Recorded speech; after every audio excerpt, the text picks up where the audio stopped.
Welcome back to Relationship Reset. I'm Katie Ressler, and today we are diving into something that sounds simple, but is secretly one of the hardest things to master, the art of listening.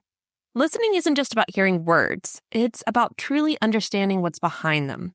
And let's be real, it's also about not mentally drafting your response while your partner's still talking. Anyone else feel super called out right then? Now I know what you're thinking. Katie, I've been listening since kindergarten. I've got this. But here's the thing. Listening in relationships is a whole different ballgame. It's not just about hearing words. It's about truly understanding your partner. So grab your coffee, your tea, or that glass of wine you've been looking forward to, and let's get into it. Welcome to Relationship Reset. Reignite, reconnect, rebuild.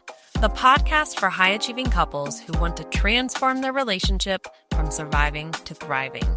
I'm Katie Ressler, a relationship coach and counselor with over 15 years of experience helping busy, overwhelmed couples rebuild connection, trust, and intimacy.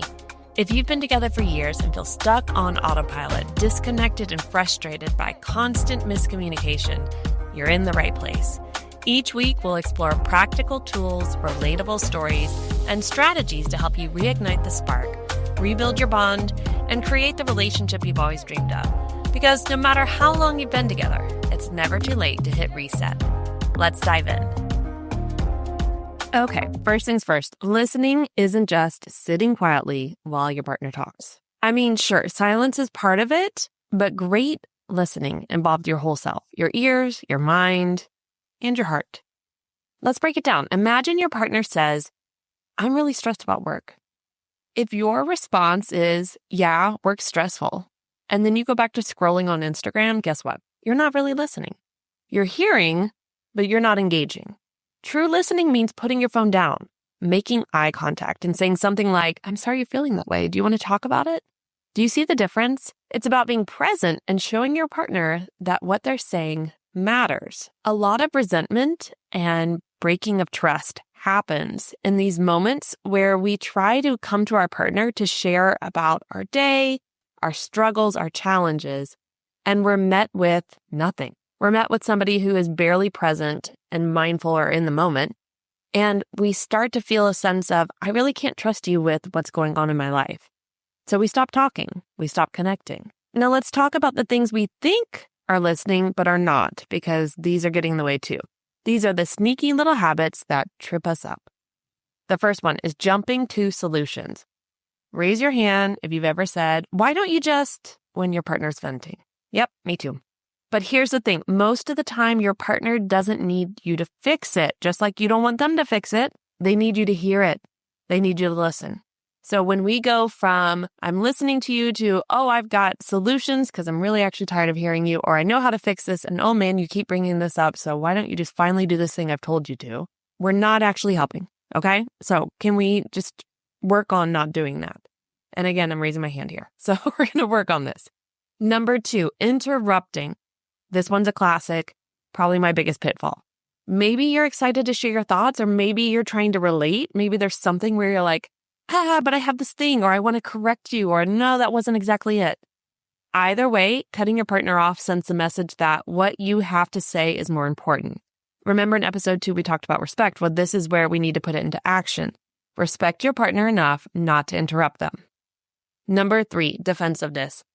Ever hear your partner say something like, "I feel like you're not helping run the house," and your immediate response is, "Well, I did this, and I did that, and I have all this," and right? That's defensiveness, and it's creeping in, and it shuts down real communication between you and your partner really fast. And yet, it's our go-to when we feel like our partner's saying we're failing, we're not doing enough, we're not enough.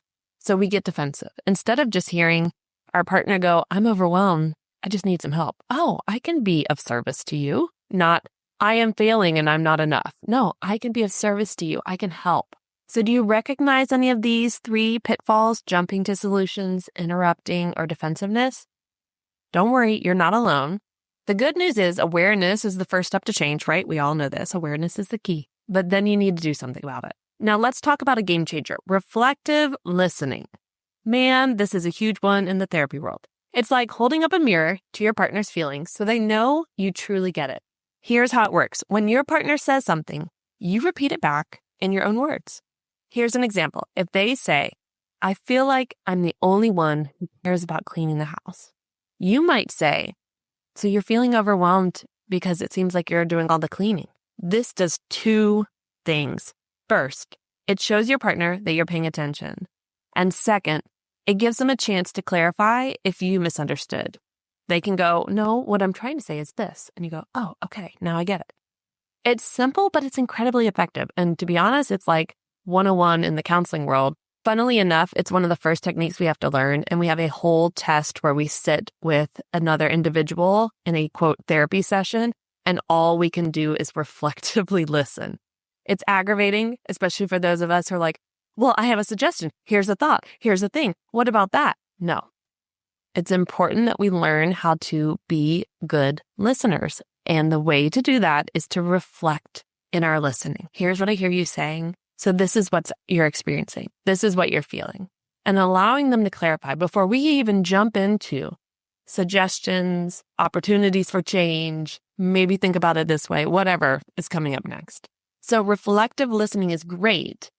But if we want to go a next level, like if you're like, no, I'm actually kind of good at reflective listening, we want to level up, then you've got to bring in empathy into the mix. And empathy is about putting yourself in your partner's shoes and feeling what they're feeling. Now, here's the thing. Most people are like, I'm just so empathic. I just feel everybody's pain. Okay, no, that's poor emotional boundaries. Empathy is, I have an understanding and a sense of what this must be like for you. I can be in the presence of those emotions, but I do not have to take them on as my own. I do not have to feel them as my own, but I can sense what this must be like for you. For example, if your partner says, I am so exhausted from work, instead of just saying, that sucks, you might say, wow, it sounds like you've had a really tough day. That must be so draining. Empathy turns listening into connection. Imagine if your partner had met you with that when you said, I'm so exhausted from work. Whoa, you get chills. You'd be like, what? Hello, who are you? It's the difference between hearing words and truly understanding the emotions behind them. But we have to pay attention to do that. Okay, let's get practical. You know, I love practical tips here. So here are some ways to help you become a listening pro. Number 1, be present, put your phone down, turn off the TV, focus on your partner when they speak. Multitasking and listening don't mix. I'm sorry. Yes, I know you're trying to make dinner and they want to have that deep conversation in that moment that maybe you just say, hey, I can't focus right now and I want to be able to focus on you. Can we talk when the kids are in bed or after dinner's made? Or if your dinner's in a spot where you can stop for a second, then be present. Number 2, ask questions. Instead of assuming that you know what they're about to say or what they mean, ask clarifying questions like, what do you mean by that? Or how did that make you feel? Number 3, validate their feelings. Sometimes a simple, that sounds really hard, is all your partner needs to feel seen and heard. You know this. You're listening to this thinking, I wish they would do this to me. So you have to be doing it to them too. Number 4, practice patience. Whew. As high achievers, we struggle with this. Give your partner the time to express themselves fully before jumping in with your thoughts. I know your mind is racing. You have a million things on it. You think fast, ADD, whatever it is, but you must respect them to fully be able to express themselves before you share your thoughts. And number 5, check in. First of all, check in the beginning. How can I support you in this? What do you need from me right now? Before you start fixing, before you dismiss what they say, before you go into anything that could turn negative, ask what they need first. And then do that thing. Easiest math equation. A plus B equals C. 1 plus 1 equals 2. I can't tell you how many couples I work with where I say, but she told you what she needed.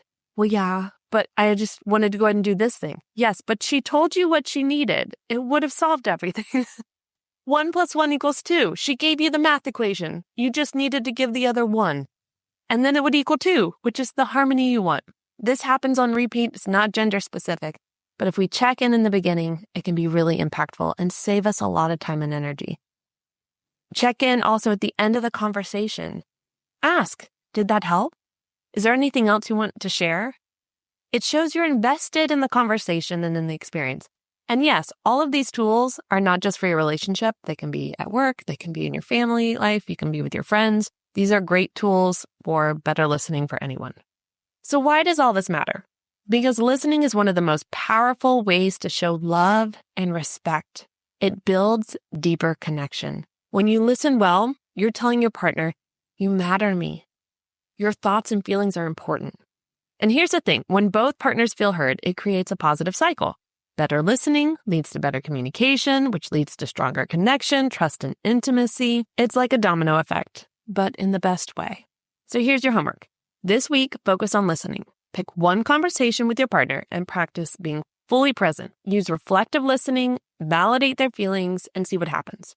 And if you want to take it a step further, book a level 10 relationship assessment with me. We'll dig into what's working in your relationship and where there's room to grow.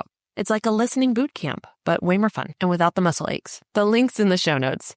Remember, listening is a skill, and like any skill, it gets better with practice. So, thanks for tuning in to Relationship Reset. I'm so glad you're here, and I hope today's episode gave you some new tools to try out. Next week's episode, we'll be starting with our first Dear Katie submission, where I'll be answering one of your questions about how to improve your relationship. Until then, take care, keep listening, and don't forget to hit that reset button when you need it. Thanks for tuning in to Relationship Reset. If you found this episode helpful, share it with a friend who might need it too. Don't forget to rate and review the podcast. It helps more couples discover these tools to rebuild their connection too. And be sure to hit subscribe so you don't miss next week's episode. It's gonna be a good one. Your relationship is worth the work, and the rewards, totally worth the effort. See you next week.